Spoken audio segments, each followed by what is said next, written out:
Hey guys, I just realized I had a whole page full of sticky notes that I did not transfer over to my typed out copy of journal, and so I'm going to share with you a few more.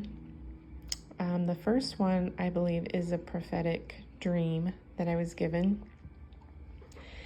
And it was sometime, I think it was around 2016.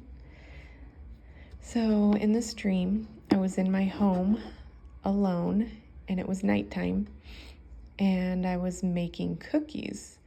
And then someone knocks on the door, and I answer it, and there's a large group.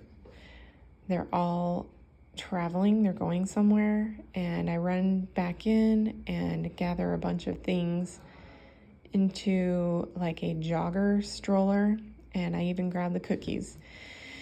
And then I head out, but all the while I could hear this loud, screechy kind of horn sound. I describe it as an out-of-tune clarinet because my sister played one in junior high, and it sounded just like this.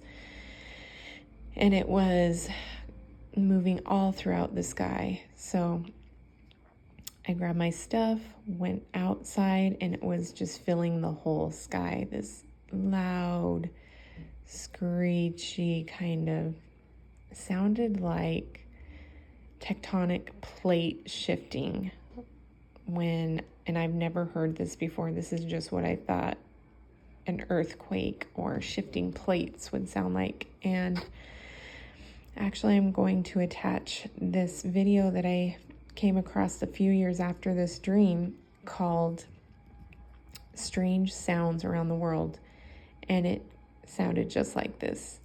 So that was that dream, and I feel like these are end times dreams that I'm having.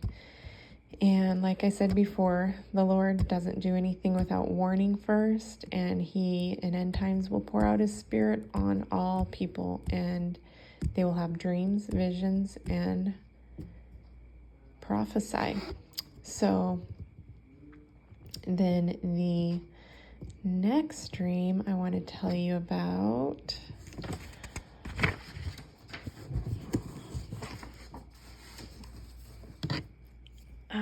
this one is about when I was wanting to switch churches. So this is back in 2017, and we were in between pastors, and my family had the only 3 children in the church. So I wanted to find a bigger children's program and so on. And so I had been praying that if it was the Lord's will, He would tell me. And so I want to share with you how God spoke to me through this time. So it says, May 15th, 2017, prayed about leaving our church, and a lady came on the radio. She said she really wanted to leave her church. There was a lot of conflict and problems, but her husband wouldn't let her. She continued to serve and pray for a new church. A few months later, her husband said, it's time to find a new church. The message was to continue to serve, and God will provide a way if it's His will. And May 23rd, 2017, I prayed again about God's will for us in our church. And since I had really been feeling a need to go to this other big church that I had really wanted to go to. And then I was working while listening to Moody Radio, and these 2 sermons came on the radio, and then the radio paused, and I pushed play. I was listening on my phone on an app, Moody Radio app, and it paused, so I pushed play, and it went again.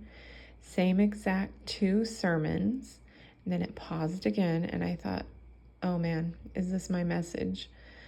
Is the Lord trying to speak to me? And so I asked Him, if this is a message for me, I'm going to push play, and if you play the same 2 sermons again, I'll pay attention this time. But this time, after they play, have it pause again, and when I push play, have it go on to regular radio. So I paid attention to the sermons, and just that happened. It went on to normal radio. So I'm going to read to you what the sermons were about. So the first one was James McDonald about Jacob and Laban. James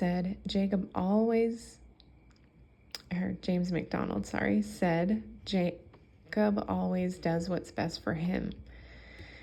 He should have stayed with Laban, established his terms, and was loyal to his father-in-law. Do unto others as you would have done unto you. What goes around comes around.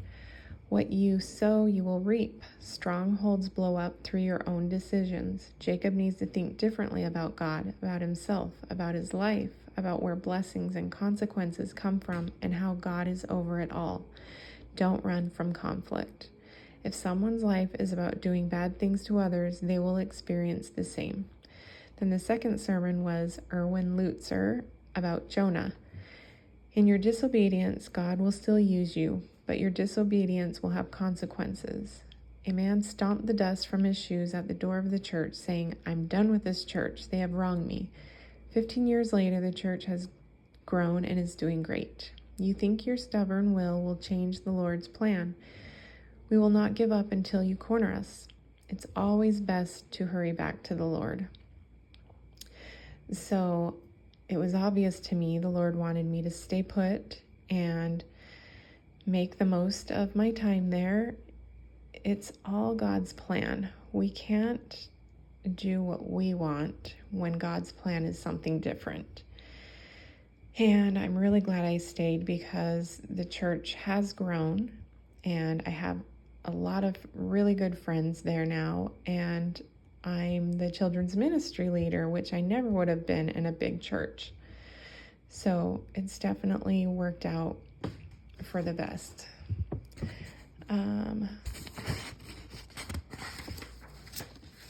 And then, let's see. So there was a message about Yellowstone. This is June 22nd, 2017, that they had predicted the volcano would erupt around 2075, but due to recent activity, they now predict 2025 eruption. They said it's such a massive volcano, it will affect all of the U.S. and will start with internal heating. And that just made me think about my dream from 2016 about internal heating. Crazy stuff. June 27th, 2017. On the way home from work, asked the Lord, how is my sin any different than, say, an alcoholic or someone living in sexual sin? And a pastor came on the radio preaching about sin and exactly the topic that I was praying about. And he said, God saves guilty, believing, repentant sinners. God saves us when we acknowledge our guilt. Owning our sinfulness gets us over the thought that we deserve better or more. Owning your own sinfulness is the first step in believing. If you don't own it, you're not in a position where God is saving you. God saves guilty sinners. God saves believing sinners. Don't expect coming to faith to be easy. This is the fight of your life. Your biggest danger is giving up on God and losing hope. That's pretty deep and true. On July 18th, 2017, had a dream that demon dolls were everywhere in my house, and my son's little friend at the time had been afraid to sleep in his room because of the dolls. And he had to share a room with his little sister that had a bunch of dolls. So I told his mom to pray with him and over him every night, and that she should probably get rid of the dolls, because I don't know if that was a message from God or not, but it sure seemed like it was. And I do know that, or I've heard anyways, that demons can transfer themselves in objects. And I don't know exactly how that works, but that's just what I've heard, that they can become attached to things so that they can move from one house to the next. September 20th. Let's see, John MacArthur's sermon, Why I Teach the Bible. We are to preach the word. That is our calling. The Bible instructs that all should continue teaching the word because of the danger of the seasons. Understand the truth so you can protect the truth. Number 2, because of the devotion of the saints before you. Number 3, because of the dynamic of the scripture. Having the wisdom to live by it.